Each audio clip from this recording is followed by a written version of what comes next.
Hello everybody and welcome back to another episode of Minecraft Redstone Projects. I am going to be showing you my very first one command block creation. Yes, that is right. I've made one of these devices that have been growing in popularity for a while now, ever since someone posted that first one that I can't really remember, but they have just been booming because they're so easy to implement. You just copy and paste one command and that's it. I think that's the reason that they're so popular, is because they're just so simple. But anyway, I have made mine and it is called CutClean in one command. Now, if you don't know what CutClean is, it is basically something that is normally used in UHC, and UHC is ultra hardcore. It's a game mode that's really fun. You may have played it before, and if you haven't, I recommend playing it. It is very fun. But in UHC, there is oftentimes a game, you can call it a game type within the game mode, and that is called CutClean, and basically eliminates furnaces from the game. When you kill a mob that drops raw meat, it's automatically cooked, and when you mine an ore, the ore automatically drops an ingot instead of the ore itself that you would later have to smelt. And also, shearing leaves also gives a chance of dropping apples randomly at the same rate that it normally would. And normally in UHC, apple rates are about 2%, and so that's what I have set this device to do. And also, in UHC, every time you mine gravel, you get flint every time. Either you get it every time or you get it a very high percentage. But let's go ahead and show you how all of this works and give a demonstration. As you can see, I have animals everywhere that my diamond sword is ready to kill. So let's go ahead and place this command block down, paste that command in, click done. Let's go ahead and place this redstone block. And now, as you can see, it summons a bunch of falling sand that stack on top of each other, and then triggers, whoa, and then the whole thing just appears right there. It's all set already. Any game rules and any scoreboard objectives have already been added when it first was created. And as you can see in the chat, it says remember to subscribe to me, a little bit of a channel plug, and it says this original redstone device, CutClean one command, is the original creation of Build, Mine, Survive. Credit to Mr. Garrito for the one command generator. So yes, if I remember, which I'm pretty sure I will, I will try to have a link to the one command generator in the description below, along with a link to the command that you can copy and paste. Now, as you can see, if I mine a piece of gold, we get the ingot and some XP to make up for the fact that you do not get XP from a furnace. Now, as you can see, if we kill a sheep, it drops cooked mutton instead of raw mutton. Rabbits don't drop their drops every time. It's kind of a rare drop. Rabbits are kind of strange like that. That pig dropped one pork chop, this pig dropped one. Let's see if I can get a mob to drop more than one meat, just to show you that. Yeah, see, that pig dropped 2 pork chops that time, and it works with multiple pork chops, multiple mutton, multiple beef, as you can see right there, and it works with the chicken too, so you automatically get cooked chicken, whatever feathers were there, and so it has never not worked for me in this new design version. I really love how this new design has turned out. Let me also show you that when you mine all the gravel, you get flint every time, and you can tell when it has been converted to flint versus getting flint naturally, because if you get flint naturally, the flint will spring out of the block as an item entity, but if you get, see, that one was natural, as you see how it kind of flipped out of the block a little bit, but if you mine it and it's not, it'll hit the ground really fast, because what it does is, how this works is it takes after I demonstrate, I'll tell you how this works. So yeah, I'll demonstrate the iron, and also 1 in 50 chance of every time you break a leaf of getting an apple. So if I just keep on breaking these, it's a little bit laggy when I do that. There's a little bit of math going on with the command blocks, but oh yeah, see, we got some leaves there. And what else do we got? Let's see.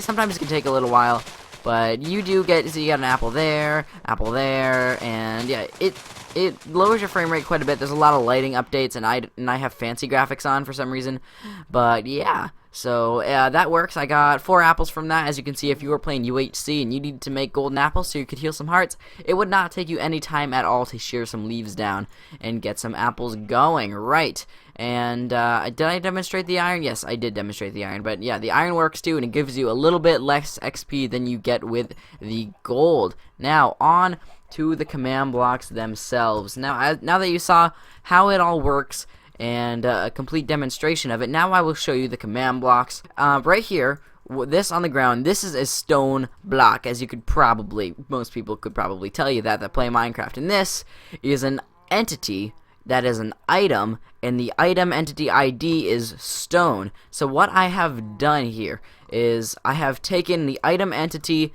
that is gold, and when these command blocks detect a gold item entity, they will give it a scoreboard objective, and then another command block will execute at the item entity. Say that was gold. What it would do is it would give it a scoreboard objective, and then this item entity would summon another item entity, which would be the gold ingot, and then this item entity would delete itself. And that's basically what it does. So if I go ahead and get rid of these barrier blocks, this thing can be placed wherever you'd like, and no players in survival will ever be able to break into it because barriers are unbreakable, and of course bedrock is unbreakable. All players on the map while this thing is activated are executing this command 20 times a second. So what this does is if there is an item entity within 5 blocks of the players, that's what the R equals 5 means, and see you have the entity tag, then you have the type equals item right there. And so what it will do is it'll set it to CutClean 2 if this NBT data tag is a match. So the item ID is Minecraft iron ore. If all of this matches, it will successfully give the iron ore a score of CutClean that is equal to 2. And then what it will happen next is that any entity with a score of CutClean that is 2, it'll summon an iron ingot. And then after that, any item entity that has a score of CutClean 2 will be deleted. So that's what it does. And so this one works with gold, but you can basically see how it executes at any entity with a score of CutClean that is at least 1, and the minimum is 1 and the maximum is 1, so it can only ever be 1. No other number will work. And so what it will do is it'll summon an item, which is a gold ingot. It will just be 1 gold ingot, and it will have a pickup delay of 10. That way you can't pick it up instantly, and it gives it the same feeling as when a block is mined and it doesn't get picked up instantly. So if you come over here, it's basically this for every single type of thing there is. Now what is different is how the leaves work. Now this is a little bit different. Now how the leaves work is there is 2 things that happens. As you can see in the sidebar, my score counts up from 0 to 450 in about 2.5 seconds. And it only does it when I'm in survival mode, by the way. Now one of the first things that will happen when my score in the sidebar is counting up is it will test to see if there are any leaves that have an age of 1 tick, meaning they were just sheared off the tree a 20th of a second ago. Now, and if there is, it will set their score to 10. Now what happens then is any item entity, which could be any item entity, but in this case it's only going to be leaves, because any other item entity, which could be, you know, steak or anything else, will only be up through 1 through 8, and I've given leaves the specific score of 10. Now as you can see, if I go ahead and go into game mode 0, you can see my score counts up from 0 to 450. Now anytime my score is at 230, which is every 2.5 seconds, my score on the sidebar there goes up to 230 every once in a while. And now what happens every time my score hits 230, it tests to see if there are any leaves with a score of CutClean that is 10 in a 5 block radius around me.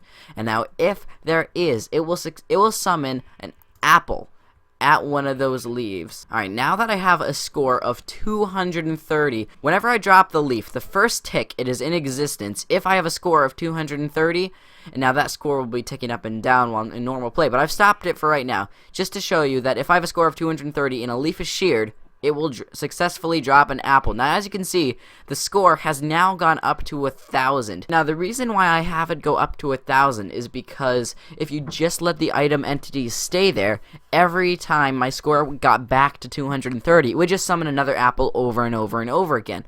So what I do, I test to see if there are any leaf entities that are an age of 3 ticks. Now, we tested before to see if there was any leaf entities that were 1 tick, and now we test to see if there are any that are 3 ticks. That way, as soon as the leaves are done doing what they were supposed to do and deciding whether they are the leaf that is supposed to summon an apple or not, they are given a score of 1,000 just so that they don't affect anything else in the game. So, just quick review, my score in the sidebar goes from 0 to 450 every 2.5 seconds. If the score hits 230 at the exact moment that a leaf is sheared, it will drop an apple. That timer in the sidebar ticks up 50 times and before it resets, and so you could say there's a 1 in 50 chance of getting a leaf. Now I could make that score smaller to give the leaves a better chance of dropping an apple, and that way I could increase the rates or decrease the rates as I saw fit. But this is the default rate for UHC, which is 1 in 50, and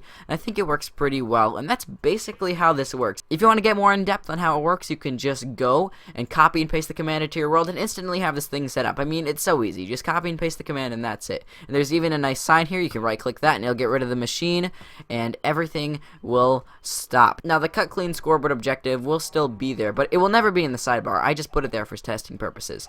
Now if you want to get rid of it though, you can just do scoreboard objectives, remove CutClean, but you can keep it on your world and it will not affect anything. Scoreboard objectives on their own without having anything executed at them or done with them will not cause any lag. They'll just kind of sit there on your world doing absolutely nothing. But anyway guys, that has been this video about my one command creation, which is CutClean, and I hope some of you will find it useful, especially if you're hosting a small game with some friends or something, you just want to play some UHC, or you just want to use CutClean in general on a world for whatever reason. Anyway guys, hope you enjoyed, and I will see you in the next video. Goodbye everybody. Woo! Oh yeah. Goodbye.